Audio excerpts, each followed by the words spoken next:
안녕하세요. 워런 버핏처럼 매일 신문을 박전만 함께 읽으면서 투자의 고수가 됩시다. 웜의 신바고는 2월 6일 목요일 순서입니다. 벌써 목요일이 됐습니다. 그죠? 자, 오늘도 기사가 요즘 중요한 기사들이 너무 많아가지고 시간이 없습니다. 그죠? 앞에 서로는 좀 많이 줄여야 되는데, 오늘은 전 본장에서는 많이 올랐는데 시간에서는 또 많이 빠지더라고요. 그래서 우리도 사실 잘 모르잖아요. 특히 문과생들은. 저번에 손정 회장이 소뱅이 한 82%인가 들고 있죠, 지금. 그리고 삼성전자한테도 매각 딜을 한번 타진을 해봐서다.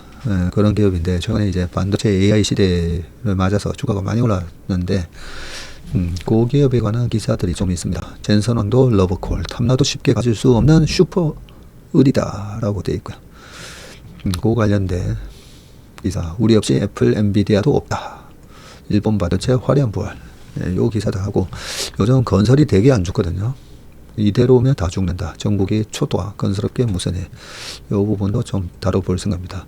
그리고 증권사도 쓸어 담더니 역대급 하루 1조씩 뭉칫돈 몰린 거. 요 부분은 채권 얘기입니다. 요즘 채권 투자도 많이 하시니까, 이 30년 국제에 관한 얘기인데요.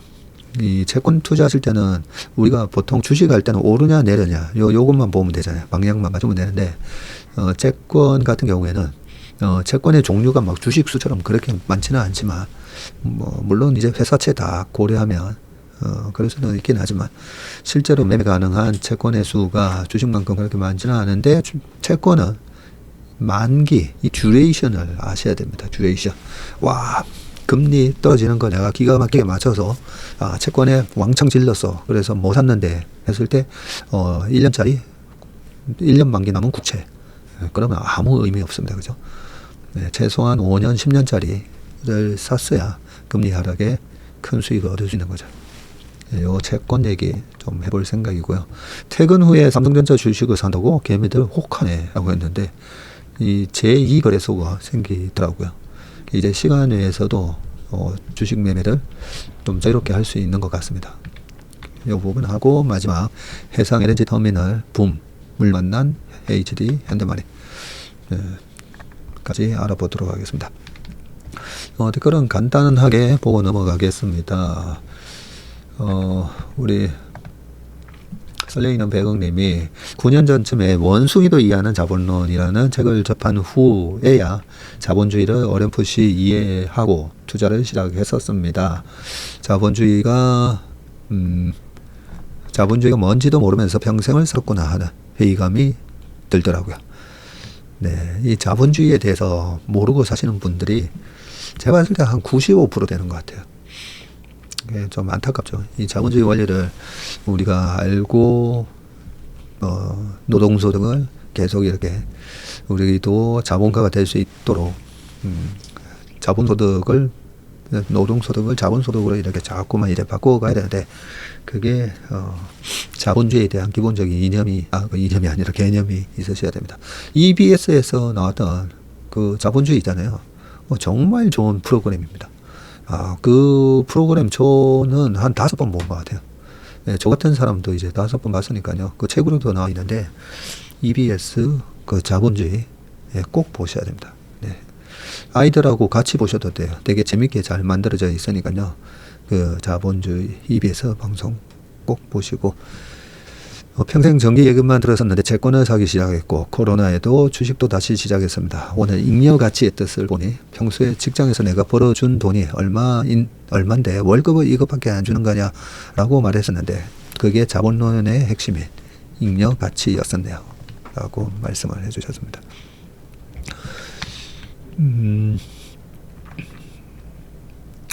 그리고 러빙이라고 하신 분이신데요. 주식시장은 잘 몰라서 말씀드리기 어렵지만 하나 조금 퀘스천이 생겼어요. 체감하는 미중 갈등은 더 심각하다고 느끼는데, 머스크 테슬라나 애플 등의 이해관계로 인해서 적당히 경제적으로 조정된다는 방향은 조금 나이버한 것일 수도 있지 않을까요? 트럼프가 머스크 제외 정부 인사들 모두 반중 인사로 채운 걸로 알고 있고 미국의 마약 피해가 정말 심각하다고 들어서 생각보다 더 진심이지 않을까 하는 생각입니다. 자유로운 생각이니 가볍게 참고해 주셔서 지금처럼 구독자들 잘 이끌어 주시면 너무 감사하겠습니다.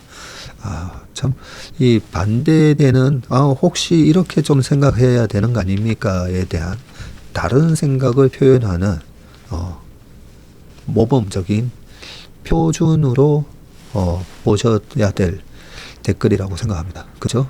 우리가, 한쪽 방향으로 생각이 몰려가는 것도 되게 위험하잖아요. 생각의 쏠림.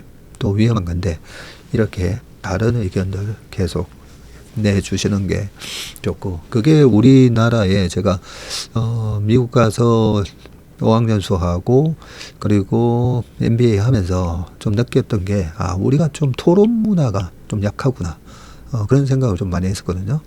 이게 약간 나와 다른 생각을 얘기한 거에 좀 감정적으로 대응하고 이 토론 문화가 약하다 그런 생각을 많이 했었는데, 그 이스라엘의 학교를 가면 엄청 시끄럽다고 하잖아요.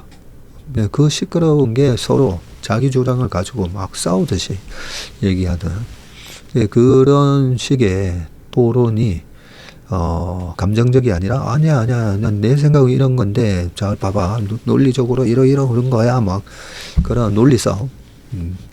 네, 그렇게 돼야 됩니다. 그럴 때 가장 중요한 게 상대방의 의견에 대한 경청과 존중하는 마음. 그 두 개가 제일 중요하다고 생각하는데, 자, 그러면 말씀하신 대로 맞습니다. 네, 지금 그렇게 이번에는 앨런 머스크가 그런 역할을 좀 해주지 않을까, 애플의 팀 쿡이 그런 역할을 해주지 않을까, 그렇게 기대를 하는 거는 나이브할 수도 있고 좀 너무 낙관적으로 생각하는 거 아니야? 일 수 있습니다. 그래서 제가 주식시장에 있어서 낙관주의자가 돈을 벌고 비관주의자는 명성을 얻는다 했잖아요. 그래서 존 템플턴이 얘기하셨던 게 뭐 2차 세계대전 때도 그렇고 언제도 그렇고, 그러나 항상 인류는 그 모든 것을 극복하면서 더 발전해 왔다. 그래서 나는 세상에서 가장 비관적일 시장, 그리고 사람들이 가장 비관적일 때 잘 될 거야 라고 나는 생각하면서 주식을 산다, 이렇게 되어 있습니다.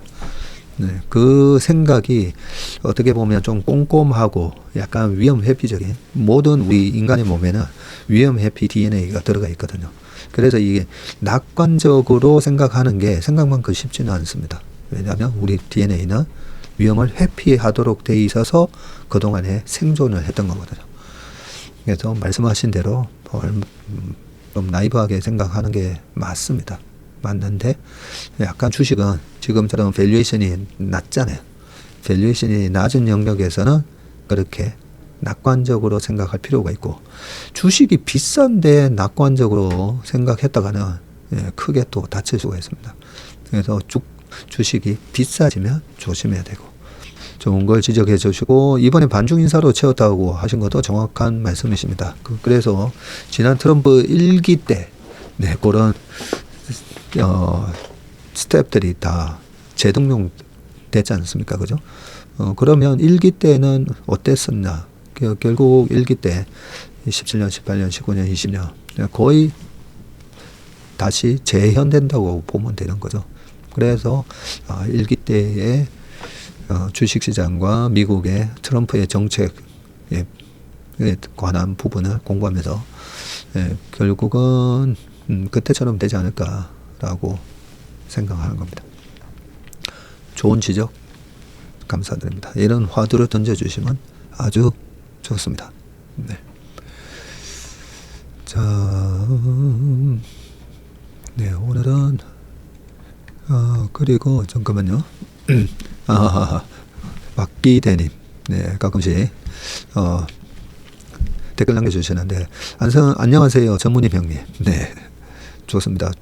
어제 영근님, 전화 오셔가지고, 제가 우리 조사장하고 통화하는데, 전화 좀 바꿔달라 해서, 말씀을 드렸었는데, 웜의 신방, 모닝 브리프, 그리고, 우리 어스 인턴십까지.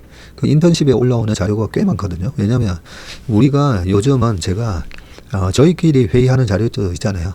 그 웬만하면 그거 그냥 다 찍어서 올리라고. 그러면 너무 부담스럽지 않을까요? 뭐 그런 얘기도 있거든요. 실제로 우리 인턴분들 많이 부담스러워 하십니다. 그런데 저는 그렇게 생각합니다. 한 지금 30만 원짜리, 30이 뭐예요? 한 40만 원짜리 호텔 뷔페를 일단 쫙 깔아놓고, 우리가 처음에는 이 호텔 뷔페 하나하나씩 다 먹어봐야 되잖아요. 다 먹다 보면 막 배 터집니다. 그래서 너무 양이 많아라고 하는데, 저희는 하동관에 설렁탕만 딱 파는 게 아니라 그런 뭐 멤버십도 있어요. 보면 하동관에 설렁탕식으로 딱.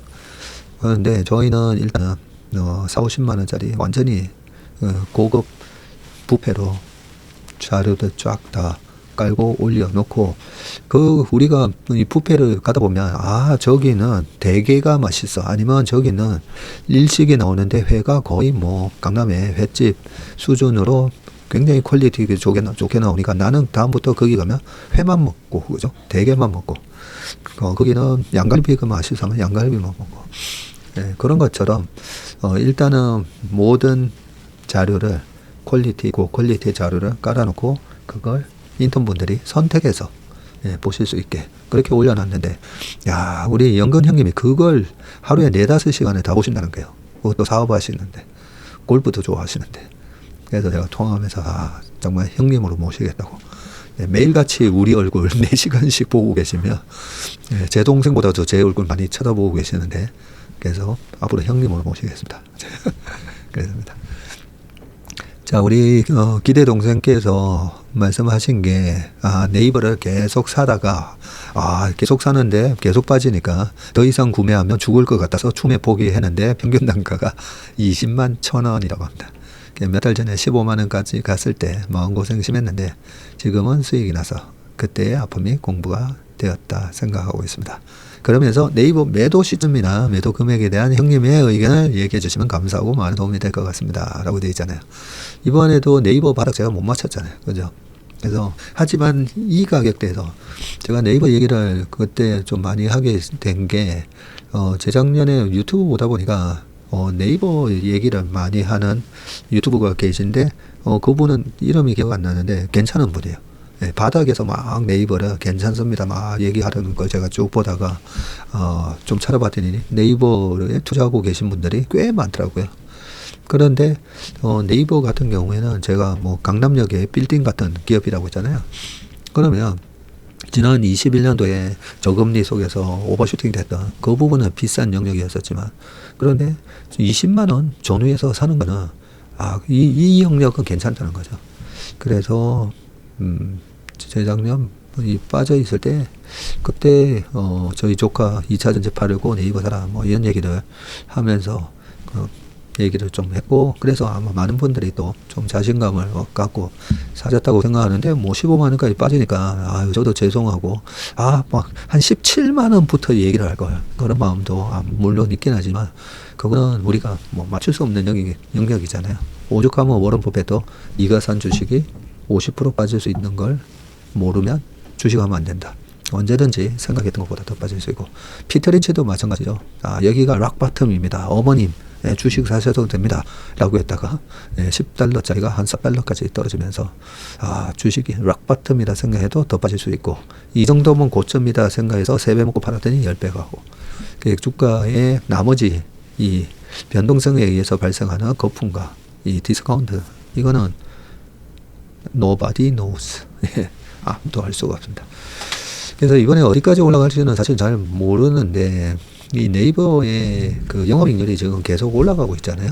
4천억 벌다가 3천억 벌다가 4천억 벌다가 이제는 분기에 5천억씩 벌는 회사가 되고, 네이버의 성장 가치는 또 뭐가 있을까 보면 뭐 모건 스탠리인가 어디서 꼽은 우리나라 로봇 기업을 뭐 네이버를 꼽아놓고, 사우디의 그런 데다가 스마트 시티 구축하는 데다가 네이버의 그런 기술을 또 수출하고 뭐 등등.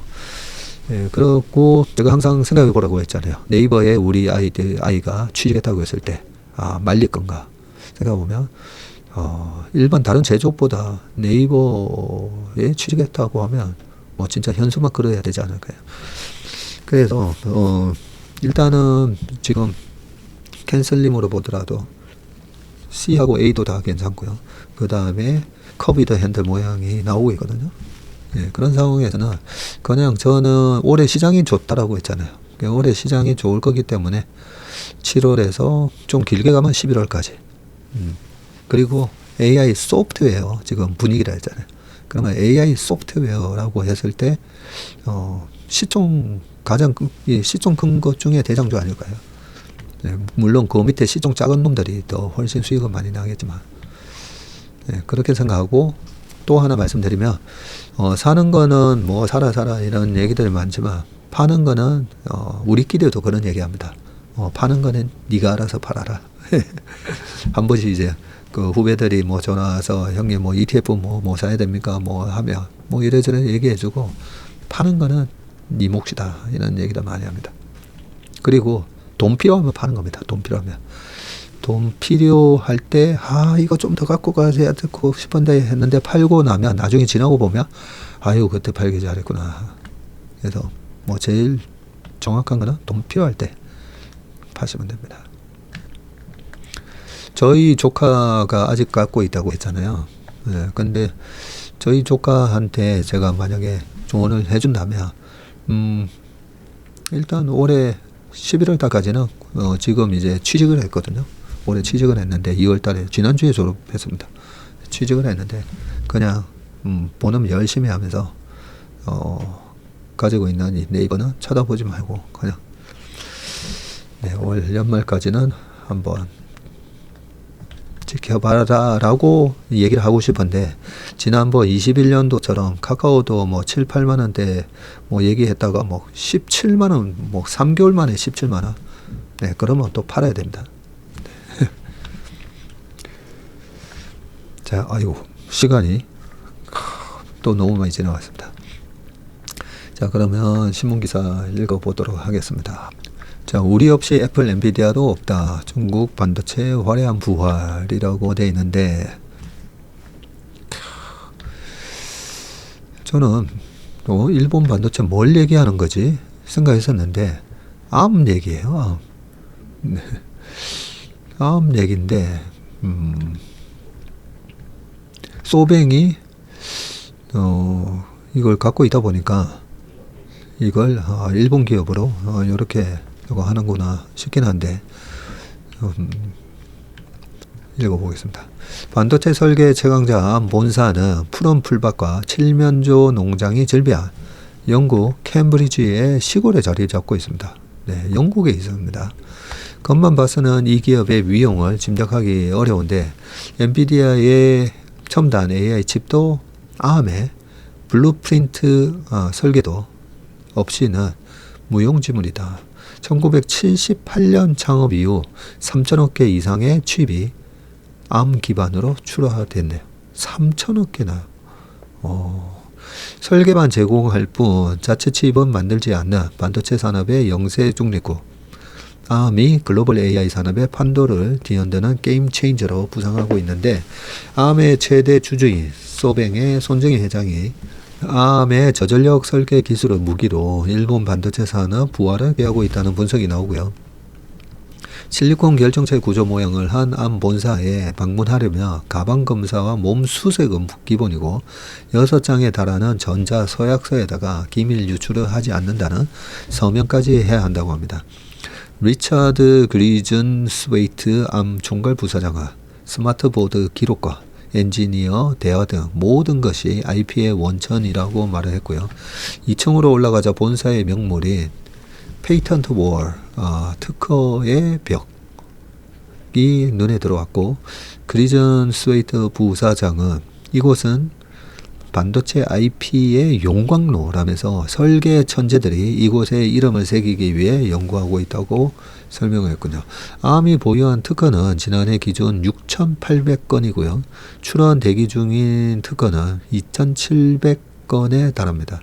ARM은 IP를 개발해서 1,600여 개 회사에다가 제공하고 있는데 전 세계 스마트폰 칩의 99%가 ARM 설계를 기반으로 한다. 네, 이 ARM이 얼마나 대단한 회사인지 쭉 나오고 있죠. 그죠? 전 세계 스마트폰 칩의 99%. 한국경제신문이 암을 방문한 것은 지난해 12월이고 그 사이 암은 미일 AI 동맹의 핵심 고리로 떠올랐고요. 트럼프 대통령은 5천억 달러 규모의 AI 인프라 프로젝트인 스타게이트를 발표했고 오픈 AI, 오라클, 소뱅과 함께 이 암이 핵심 기업에 포함되어 있습니다. PC용 반도체 설계의 강자 인텔 그리고 암과 소송 중인 퀄컴은 제외되어 있군요. 여기서. 이야, 참 이런 스타게이트 한 5천억 달러니까 700조가 넘잖아요. 이런 프로젝트에 인텔, 퀄컴은 제외되어 있군요. 르네 하스 암 CEO는 오픈 AI가 서울에서 연 개발자 행사에 손 회장과 함께 등장했죠. 어제 기사에서 다뤘습니다. 어제 이재용 회장하고 요 3자 회종에도 동석을 했고 23년에 암의 나스닥 시장 상장을 진두지휘했고 소뱅 이사회 멤버이기도 하네요. 자, 그는 AI는 인류가 지난 한 세기 동안 이룬 혁신을 합한 것보다 더 많은 변화를 가져올 것이라고 얘기했습니다. 지난 한 세기 동안 이룬 혁신을 합한 것보다.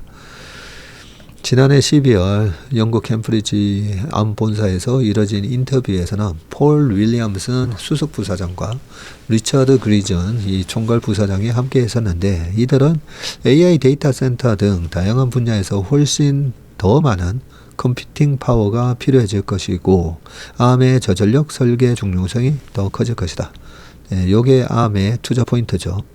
AI 데이터 센터 등 다양한 분야에서 훨씬 더 많은 컴퓨팅 파워가 이루어질 거고 필요해질 거고 그러면 암의 이 저전력 설계 중요성이 더 커질 것이다. 자, 왜 암이 주목받는 겁니까? 물어봤더니 암은 처음부터 전력 효율적인 디자인을 설계하는데 역점을 뒀어요. 인텔 등 다른 아키텍처는 따라할 수가 없죠. AI 산업이 커질수록 인프라를 저전력으로 만들어야 한다는 수요는 늘어날 수밖에 없습니다. 빅테크도 AI 칩을 만들려고 하는데요. 물었더니 극단적으로 말해서 암이 없었다면 지금의 스마트폰, AI, 엔비디아, 애플도 없었을 겁니다. 암이 사라진다면 글로벌 빅테크는 상상도 못할 엄청난 투자를 해야 현재 수준에 이를 수 있다는 얘기입니다. 그래? 그러면 너네 핵심 기술이 뭐냐? 물었더니 네오버스 컴퓨팅 서버 시스템 CSS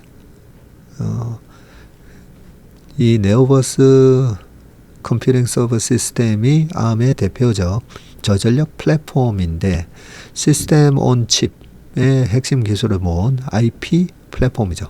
파트너사가 칩을 쉽게 구현하도록 돕기 때문에 대응이 빨라지고 비용 절감 효과도 좋습니다.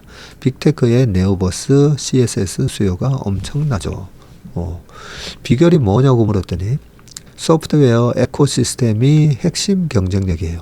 세계적으로 2천만 명이 넘는 개발자가 이 암 에코시스템에서 활동하고 있습니다. 그래요? 글로벌 영향력이 대단할 것 같은데요. 했더니 지금까지 세계적으로 소프트웨어 개발자 2천만여 명이 암 아키텍처를 바탕으로 반도체를 설계했고 이들이 개발자 수요를 파악해서 친개발자 성향의 IP를 계속 공급할 겁니다. 암의 지배력은 앞으로 더 위력을 발휘할 것이라는 얘기죠. 솔직히 말씀드리면 인재 영입 전략이 궁금하다 했더니 솔직히 말씀드리면 전략은 없어요. 회사가 매력적이면 저절로 몰리죠. 암은 인재가 역량을 펼치도록 자유로운 소통 문화를 만들고 있습니다. 개발자끼리 서로 자신의 아이디어를 검증받는 것을 예로 들 수가 있는데 토론을 통해 생각이 섞이면서 신기술이 나옵니다. 그래서 소통 공간이 중요하고 신사옥의 개방감을 극대화한 이유도 여기 있는데 암 사옥 중앙 통로는 200m 넘게 길게 뻗어 있다. 임직원이 식사 등을 할 수 있는 소통 공간이라고 합니다. 어떤 인재를 선호합니까? 했더니 설계 업계에서는 숙련 인력 의존도가 높습니다. 암 본사는 캠브리지에 있지만 미국 텍사스 오스틴, 남프랑스 소피아 앙티폴리스, 노르웨이 및 스웨덴 등 북유럽, 인도 벵갈루루 암 디자인 센터를 두고 숙련 설계 인력을 모으고 있어요. 인재는 어떻게 육성합니까? 제 업무 중 하나가 영국 정부 반도체 자문단 활동입니다. 어린 학생들에게 왜 반도체가 흥미로운 진로인지 설명하는 게 자문위원회 일이죠. 반도체 업계로 인재를 끌어들이는 건 영국 정부의 가장 중요한 정책 의제입니다. 네.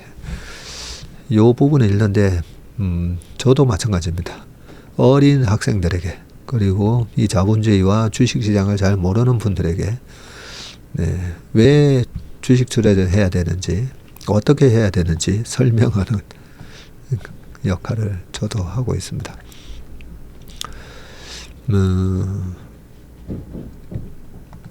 우리가 지금 우리나라에 이 고급 인재들이 너무 이렇게 의대에 몰리는 이 현상을 이제 우리가 타파를 해야 되는데, 그게 그냥 우리나라 과학기술 발전을 위해서 이쪽 기술적으로 좀 와야 됩니다, 뭐 사명감 얘기하면서 이런 걸로만은 되는 게 아니잖아요. 그게 실제로 뭐 결국은 이 자본주의에서 자본주의의 원리가 그거잖아요.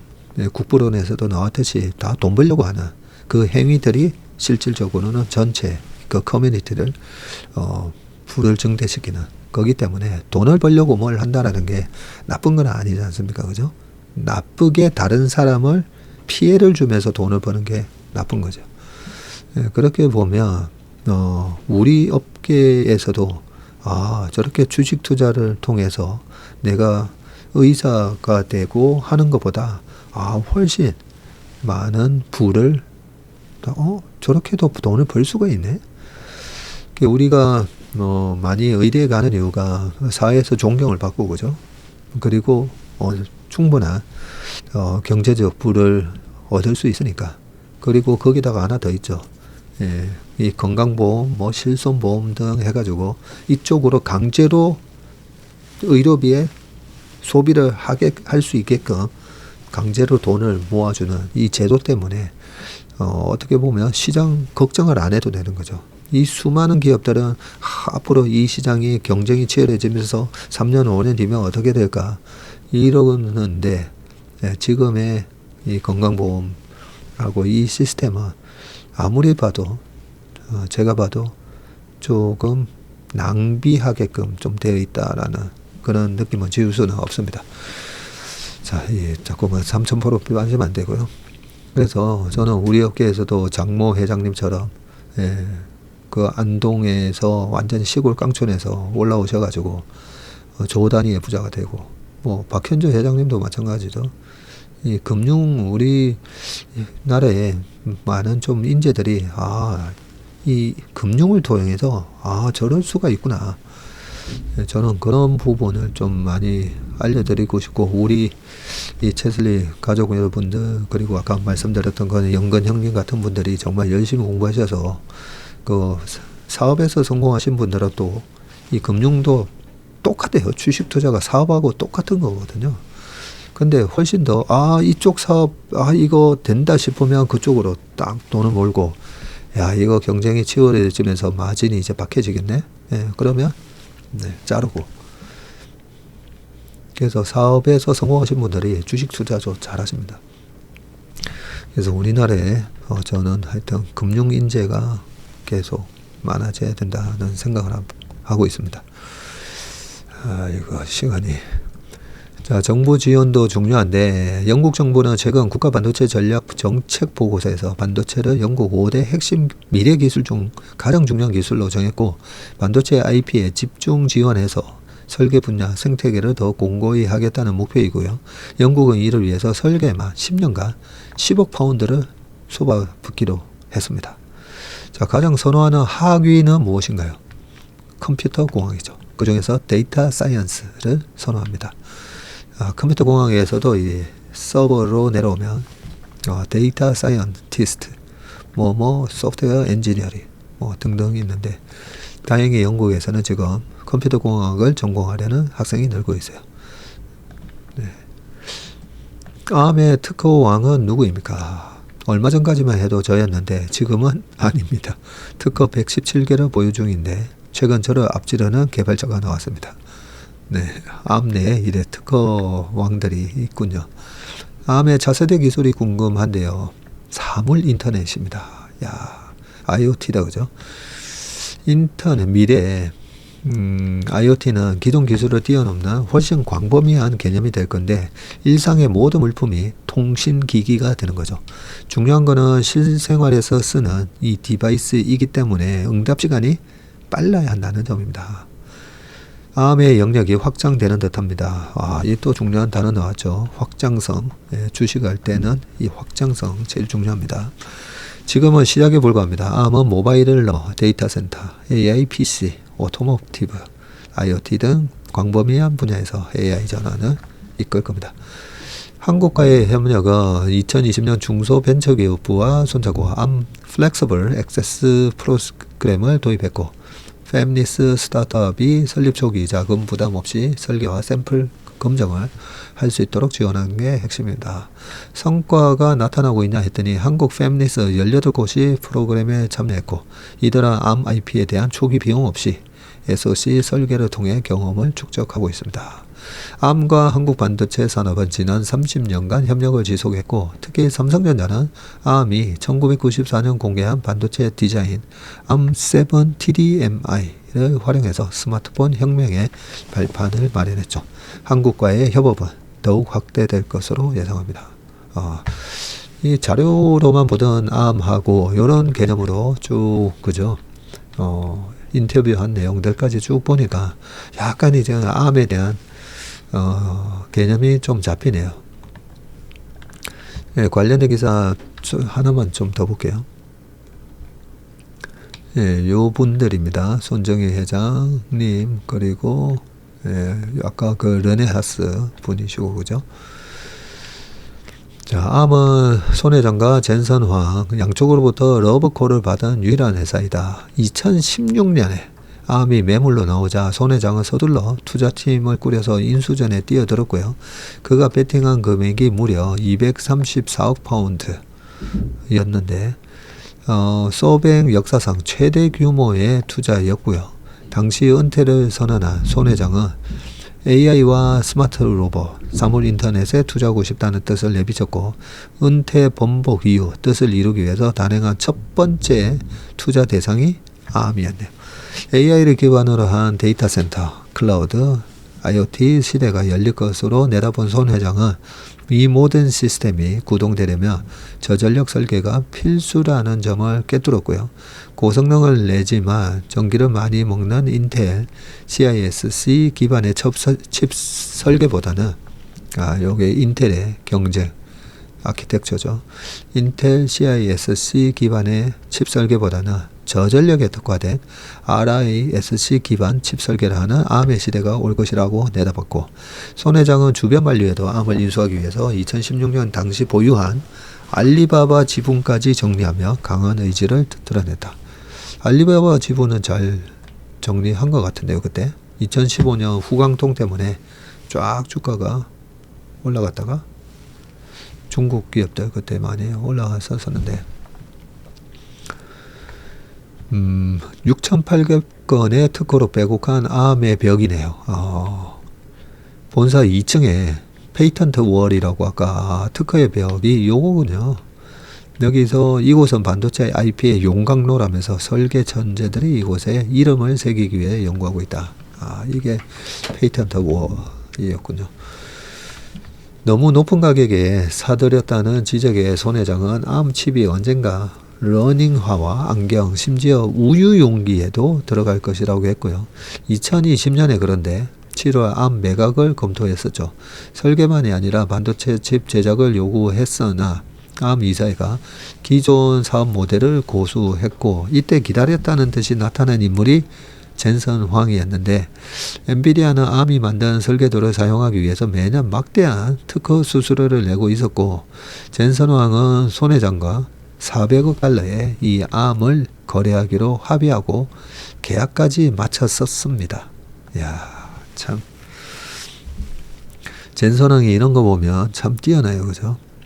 이 소식이 전해지자 다른 반도체 경쟁업체들이 인수에 반대했고 암 기반 프로세서의 성능이 좋아져서 반도체 생태계에 미치는 영향력이 커지는 상황에서 엔비디아가 이 암까지 인수하면 바로 이 독과점 우려가 발생한다는 거죠. 미국과 유럽, EU, 중국 등 규제 당국은 암을 독식하며 공정한 경쟁을 해칠 수 있다면서 거래를 허락하지 않았습니다. 22년 2월에 엔비디아는 암 인수를 포기를 했고 젠선황은 암이 앞으로 가장 중요한 CPU 설계자가 될 것을 확신한다면서 인수 좌절에 통탄을 했었군요. 22년 하반기에는 삼성전자가 암을 인수할 것이라는 소문이 돌았는데 인텔과 하이닉스 같은 회사도 인수에 관심을 보였지만 최종 계약까지는 이르지 못했고요. 암 매각이 몇 차례 무산되자 소뱅은 암을 2023년 9월에 미국 나스닥 시장에 상장시켰습니다. 손 회장의 다짐은 현재 진행형인데 지난해 6월 소뱅 주주총회에서 손 회장은 10년 뒤 인간보다 1만 배 똑똑한 초인공지능 ASI를 구현하겠다고 했고 ASI가 로봇과 연결되면 생산, 청소, 쇼핑 같은 물리적 작업을 인간 대신 할 수 있을 것으로 전망했습니다. 암이 AGI를 견인할 것이라고 선포한 셈입니다.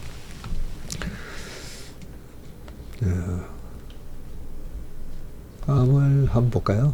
해외 기업 들어가서 반도체 들어가서 뭐 차트는 나중에 신기한 차트 분석에서 한번 보도록 하고요. 자, 시총이 263조입니다. 1821억 달러로 되어 있고요. 일봉 차트는 나중에 보고요. 지금 본장에서 6.8% 올랐다가 또 시간에서는 6.3% 빠지고 있습니다. 162불까지 빠지고 있습니다. 야, 23년도에 상장이 되고 나서 지금 거의 2724 더블이 넘었네요. 이런 걸 삼성전자가 딱 인수했으면 정말 좋았을 건데, 그죠? 자, 이대로면 다 죽는다. 전국이 초토화, 건설업계 무선이. 그러고 보니까 지난주에, 이번 주였네요. 월요일날 월간 전망 촬영 때 인턴 분들 한 10분 같이 오시고, 캐나다에서 오신 박상원님까지 다 해서, 했었는데, 그때 오신 인턴분 중에 건설업계 계시는 분들이 계셨어요. 분들이 아니라 분이 계셨는데, 제가 인턴분들 한 분 한 분 저녁 식사하면서 종사하시고 계신 업황을 좀 얘기를 해달라라고 말씀드렸더니 한 분이 건설업에 종사하시는데 너무 안 좋다고 합니다. 너무. 야, 그래서 참 아이고 이거 너무 안 좋다고 이 주간동화에 며칠 전에 나간 기사입니다. 안 좋다고 해서 참 걱정이 많았는데 어떤 상황인지 한번 보겠습니다. 죽는다. 전국의 초토화 건설업계 무슨 일이. 악성 미분양 11년 내 최대. 건설업계 줄도상 공포. 부동산 시장 침체로 전국에 쌓인 이 악성 미분양이 11년 만에 최대치를 나타냈습니다. 그러면 11년 전이면 언제죠? 2014년. 네. 한때 감소세를 보인 미분양 주택도 5개월 만에 다시 7만 가구대로 불어났고요. 공사비 인상, 고금리 지속, 미분양 증가 등 3중고가 심화하면서 건설업계에서는 줄도상 공포가 번지고 있는데, 야, 급증하는 전국 미분양 아파트 20년에는 19,000채였는데 지금 7만 가구나 되네요. 국토부에 따르면 미분양 아파트가 7만 가구가 되고요. 지난해에 6만 5천에 대비해서도 7.7%나 확 늘었습니다. 수도권이 17,000 가구, 한 달 전보다 17.3% 늘었고 지방이 5만 3천으로 5% 늘었네요. 수도권이 많이 늘었네요. 특히 준공 후 미분양 물량이 가파르게 지금 증가를 하고 있는데 작년 말 전국 악성 미분양은 21,480가구로 한 달 전보다 15% 늘었고요. 여기 나오네. 2014년 1월에 2566가구 이후 가장 많은 물량이고, 악성 미분양은 사용검사를 받은 후에도 지금 분양되지 않은 주택입니다. 재무구조가 취약한 중소건설사는 악성 미분양이 미수금 증가로 이어져 줄도산 위기에 빠지게 되어 있고요. 업계에서는 지방 분양 시장의 침체가 예상보다 심각한 수준이라고 진단하는데, 지방 악성 미분양이 17,000가구, 수도권이 4,200가구에 비해서 4배를 웃도고요. 대구의 악성 미분양이 2,674가구로 가장 많습니다. 경북은 한 달 새 63.2% 늘어난 2,450가구를 나타내고 있고요. 부산이 1,886, 제주가 1,746. 제주도 많네요. 주택 공급은 다소 개선된 것처럼 보이지만 기저효과 때문이라는 지적이 나오고, 지난해 주택 인허가 물량이 23년에 42만 8천과 비슷한 42만 8,200 가구였지만 21년에는 54만 가구, 22년에는 52만 가구보다 크게 밑돌았네요. 전문가들은 정부가 더 늦기 전에 건설산업 생태계를 회복하는 대책을 내놔야 하고, 입을 모으는데 대표적으로 지방 미분양 주택을 구입하면 취득세와 양도소득세, 종합부동산세, 종부세죠. 산정세, 주택수에서 제해주는 방안이 거론됩니다. 지방 미분양 주택을 구입할 때는 총 부채 원리금 상환 비율 등 대출 규제를 한시적으로 완화해줘야 되고, 올해 하반기부터 강화되는 스트레스 DSR과 관련해서 유예 등이 필요하다고 다는 설명이고, 부동산 금융업계 관계자는 지금은 스트레스 DSR을 강화할 게 아니라 완화해야 할 때라고 말했습니다. 2013, 14년도에도 미분양 아파트를 사면 이 양도소득세 5년 동안 면제해 주겠다. 그랬었고요. 99년, 2000년 IMF 직후에도 DJ증권 때도 똑같이 미분양 아파트 사면 양도세 면제해 준다는 그런 조치가 있었습니다. 근데 그때만 하더라도 그런 걸 잘 활용을 해서 미분양을 샀으면 되는데, 지금은 솔직히 이 양도소득세라 이거 면제해 준다고 해도 별로 살 마음이 없습니다.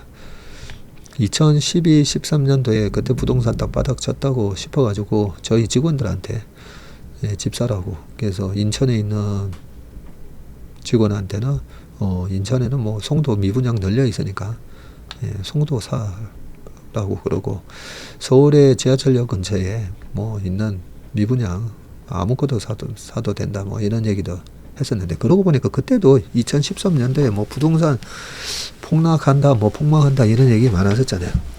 근데 왜 그런 얘기를 제가 할 수 있었냐면, 2008년 금융위기를 거치면서 페드가 금리를 1%까지 내리고 돈을, 그때 페드의 대차제재표 보면 돈을 엄청 풀었잖아요.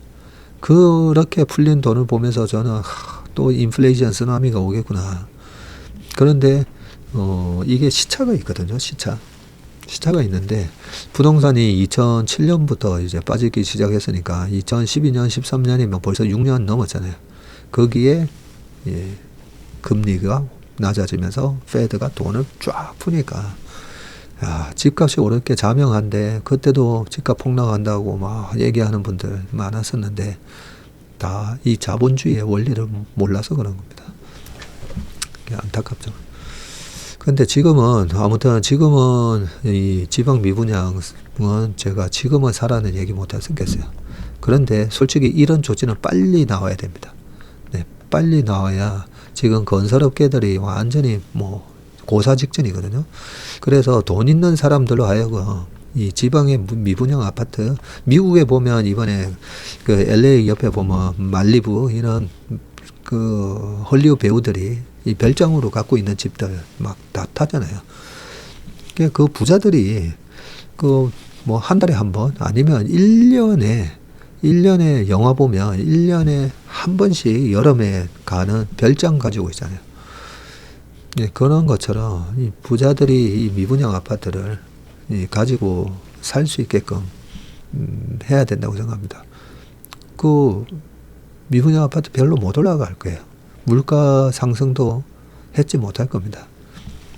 그런데 그렇게 부자들이 갖고 있는 이 돈이 유동성 함정이라는 말이 있잖아요. 돈을 아무리 풀어도 돈이 이제 뭐 흘러가지 못하고 경기 부양 효과가 나타나지 않는 그런 식으로 지금 우리가 되고 있는데, 그렇게 미분양해서 건설사가 살아나고 그 건설사들이 얼마나 많은 고용을 합니까? 고용을. 그러면서 이제 경기가 조금씩 이제 풀어나갈 수가 있는데, 뭐 이런 거 하면 뭐 부자들한테 뭘 또 혜택을 주는 거 아니냐, 뭐 부동산 뭐 이런 거 하는데, 우리나라 내수 소비가 지금 다 폭망하고 있잖아요. 자, 시간이 많이 지나고 녹화 상태가 좀 안 좋아가지고요. 나머지 부분은 좀 빠르게 마무리하고 끝내겠습니다. 증권사도 쓸어 담더니 역대급 하루 1조씩 뭉칫돈이 몰린 곳이라고 되어 있습니다. 자, 30년 만기 국채 거래량 역대 최대이고요. 보험사 증권사 수요가 급증했다고 되어 있습니다. 하루 9,300억, 3월물이 추월 이렇게 되어 있는데, 올 1월 초장기 국채인 30년 만기 국채 거래량이 3년 만기 국채를 넘어서며 역대 최대를 기록했다. 보통 이 3년 만기 국채가 가장 수요가 많은 걸로, 거래가 잘 되는 걸로 알고 있는데, 30년 만기 국채가 3년 만기보다 더 거래가 많이 됐다고 하고요. 2023년 보험업계에 도입된 새 회계 기준이 IFRS 17으로 초장기 국채의 보험사 수요가 커졌다고 합니다. 보험사에. 증권사도 30년 만기를 중심으로 매매에 나섰기 때문에 풀이된다. 기재부에 따르면 지난달 국채 전문 유통시장 KTS에서 30년 만기 국채의 하루 평균 거래량입니다. 9,300억을 기록을 했고, 2016년 이후 가장 많았다고 합니다. 특히 국채 시장에서 가장 매매가 잦은 3년 만기를 제친 것은 이례적이라는 평가이고, 같은 기간 3년 만기 국채는 하루 평균 8,900억 원어치가 거래됐는데, 보험사의 이 장기 국채 수요가 커진 그 원인은 IFRS 17은 미래에 지급해야 할 보험금 등 보험사의 부채를 현재 가치로 평가할 것을 요구를 했고요. 금리 인하기일수록 부채 규모가 커지는 구조인데, 이에 따라서 보험사는 지급 여력 비율을 끌어올리기 위해서 장기 국채를 사들이고 있고, 정부도 발행량을 지금 늘리고 있다고 합니다. 증권사도 가세를 했는데, 채권업계 관계자는 3년 만기 같은 단기 국채 수익률이 기준금리 3%를 밑도는 상황에서는 장기 국채의 투자 매력도가 높아지고 있다고 하고, 시장에서는 30년 만기 국채의 인기가 높아지는 것은 한국 경제의 활력이 떨어지고 있다라는 해석도 나온다라고 되어 있습니다. 이 부분은 뭐 요 뒤에 거 읽기보다는 30년 만기 국채 금리가 지금 만약에 3%가 넘는다면, 잠깐만 보고 갈게요. 시장 지표 들어가서 금리 부분 보면 되니까요. 지금 시장 금리 나오잖아요. 3년 만기 국고채가 2.57 뭐 이러고 있는데, 여기 30년 만기 여기는 안 나오네요. 여기 금리가 안 나오는데, 아무튼 지금 우리나라가 만약에 일본처럼 된다고 하면, 지금 그렇게 출산율도 낮고 계속 내수 경제가 좀 안 좋아지고 우리가 일본 따라가는 그림이라면, 실제로 일본처럼 될 수도 있는 거예요.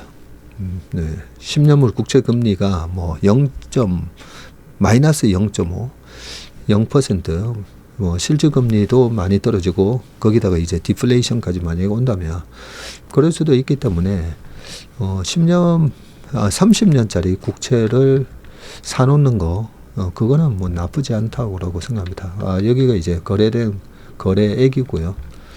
그래서 지나고 보면 3% 주는 그런 30년 만기 국채를 계속 30년 동안 이제 3%를 준다라고 하면, 그걸 지나고 나서 금리가 0.5, 1% 미만으로 되는 시대가 뭐 10년, 15년 뒤에 온다면, 그때 30년 만기 3%대 잘 사놨네, 이럴 수가 있는 거죠.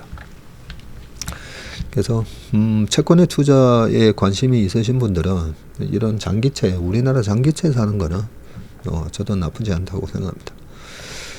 자, 그 다음은 퇴근 후에 삼성전자 주식을 산다고 개미들 혹하네 해서 이게 뭔가 했더니 다음 달에 대체거래소가 출범합니다. 다음 달. 퇴근 후에도 주식 거래가 되고 12시간 동안 주식 사고 팔 수가 있고 수수료를 낮춘다라고 돼 있네요. 한국거래소의 70년 독점 체제를 깰 국내의 첫 대체거래소 ATS 넥스 트레이더가 다음 달 4일 출범되군요. 3월 4일부터다, 그죠? 그러면 이른 아침이나 늦은 저녁에도 주식 거래를 할 수가 있고, 넥스트레이드의 다자간 매매 체결 회사 투자중개업을 인가를 했다고 합니다. 2013년 정부가 제도를 도입한 지 12년 만에 들어왔고요. ATS의 등장으로 국내 증시에서는 오전 8시부터 8시 50분까지 프리마켓, 오후 3시 반부터 8시까지 애프터마켓이 생겨나네요. 지금은 6시까지였는데 8시까지도 이제 거래가 되네요. 주식 거래 시간이 아침 8시부터 저녁 8시까지 거래가 가능하게 되고, 넥스트레이드는 호가 방식을 다양화하고 거래 수수료도 낮게 책정할 계획이고, 일단 10개 우량주부터 거래를 시작하고요. 다 되는 건 아니네요. 주 한 1개월 내에 800개까지 종목수를 늘릴 계획이다 라고 되어 있습니다. 수수료는 한국거래소가 0.0027, 이거는 세금하고 다른 겁니다. 거래소에다가 매매할 때마다 내는 수수료인데 0.0027%인데 대체거래소는 0.0013% 요렇게 받겠다라고 되어 있는 거군요. 네. 나중에 요 대체거래소는 개장하기 전에 다시 한번 말씀을 드리도록 하겠습니다. 자, 마지막 기사입니다. 해상 LNG 터미널 부음 물 만난 HD 현대마린이라고 되어 있고요. 낡은 액화 천연가스 LNG 운반선입니다. 운반선. 해상 LNG 터미널로 개조하려는 수요가 폭발적으로 늘고 있다. 트럼프 정부의 LNG 수출 확대 정책에 발맞춰서 해상에서 LNG를 저장하고 운반하는 이 FSRU, VUC, 가스 저장 재기화 설비 사진을, 이 사진을 보면 요런 FSRU를 확보하려는 나라가 속속 나와서인데, LNG 운반선을 FSRU로 바꾸는 기술과 경험을 갖춘 국내 한 곳뿐인 선박 개조업체 HD 현대마린 솔루션에도 일감이 밀려들고 있다 라고 되어 있습니다. 현대마린 솔루션은 작년 4분기 실적 컨퍼런스에서 올 하반기에 LNG 운반선을 FSRU로 개조하는 프로젝트를 처음 수주할 것이라고 밝혔고요. FSRU가 도대체 얼마인데 척당 1억에서 1억 3천만 달러, 1,400억에서 1,800억짜리 사업이고, 미국이 수출하는 LNG를 바닷길을 통해서 도입하려는 브라질, 인도네시아, 방글라데시 등 개발도상국은 물론 그동안 러시아 파이프라인 천연가스에 의존해온 유럽 선진국도 선박 개조에 관심을 보이고 있고, 1년이면 LNG 운반선을 FSRU로 개조할 수가 있군요. 반면에 육상에다가 LNG 터미널을 지으려면 3, 5년이 걸리고 FSRU를 새로 건조하는 데는 2, 3년이면 필요하다. 미국이 쏟아낼 값싼 LNG를 저장하는 데 선박 개조가 가장 빠르고 저렴한 방법이기 때문이고요. HD 현대마린 솔루션은 싱가포르 시트리움과 함께 세계에서 이런 선박 개조를 가장 잘하는 기업으로 꼽힌다. 경쟁 우위가 있는 회사이군요. 세계 곳곳에서 FSRU 개조 문의를 받고 있다고 공언을 할 정도고, 국제해사기구가 탄소 배출 규제를 강화하는 것도 LNG 운반선 개조 수요를 늘리고 있고, 해운사 입장에서는 탄소 배출이 많은 노후 LNG 운반선을 고철로 넘기는 대신에 FSRU로 바꿔 팔면 수익을 더 낼 수 있어서입니다. 에너지 기업은 신조선가보다 싸고 빠르게 FSRU를 확보한다는 점에서 윈윈이군요. 세계 선박 개조 시장은 2023년에 19억 달러, 한 2조 7천억이었는데 28년에는 42억 달러, 한 6조로 커지고요. 계열사의 HD 현대중공업이 FSRU를 많이 건조한 덕을 보고 있다고 하고, 이 회사는 정기선 HD 현대그룹 수석 부회장이 처음 대표이사를 맡은 계열사로 설립부터 상장까지 직접 관여를 했다고 합니다. LNG 운반선에 재액화 설비를 장착하는 수요도 증가하고 있는데 LNG를 보관하는 화물창에서 누수되는 가스를 다시 액화하는 설비고 현대마린솔루션은 척당 1,000만 달러 수준이 재액화 개조 프로젝트를 10척가량 수주를 했다고 합니다. 한 척은 끝냈고 나머지는 내년까지 마무리하는데 현대마린솔루션이 2017년부터 현재까지 개조한 친환경 선박은 무려 853척에 달하네요. 컨테이너 운임 지표이 상하이 컨테이너 운임 지수가 하락세인 것도 현대마린솔루션의 호재인데 해운사는 운임이 떨어지며 미뤘던 수리 정비를 한다고 합니다. 그렇죠. 운임이 높을 때는 열심히 배를 돌려야 되는데 이 채산성이 떨어지면 이럴 때 수리 정비를 하군요. 올 들어 선사들이 정비 계획을 잇따라 세워서 애프터마켓 매출은 더 늘어날 이 전망이라고 합니다. AM 매출에서 엔진 수리가 차지하는 비중은 70%에 달하고 중국 선박에 장착된 중형 엔진의 70%가 현대중공업 제품이라는 점에서 중국 선박도 현대마린솔루션의 고객이군요. 회사 관계자는 친환경 엔진은 기술 장벽이 높기 때문에 중국이 쉽게 따라오기 힘든 분야라고 말을 했습니다. 네, 오늘 웜의 신박을 촬영하는데 갑자기 이 컴퓨터상에서 에러가 뜨면서 이 녹화가 중단돼 가지고요. 그러니까 50분 정도까지의 녹화가 지금 상당히 좀 상태가 안 좋습니다. 그래서 다시 재녹화를 하고 그 영상이 파일이 깨진 줄 알았는데 그걸 좀 복구한다고 시간이 많이 걸려서 오늘 웜의 신박의 업로드가 늦어졌습니다. 이 점 양해 부탁드리고요. 내일은 좀 더 깨끗한 음질과 좋은 화면으로 다시 찾아뵙겠습니다. 오늘 웜의 신박 여기서 마치겠습니다. 고맙습니다.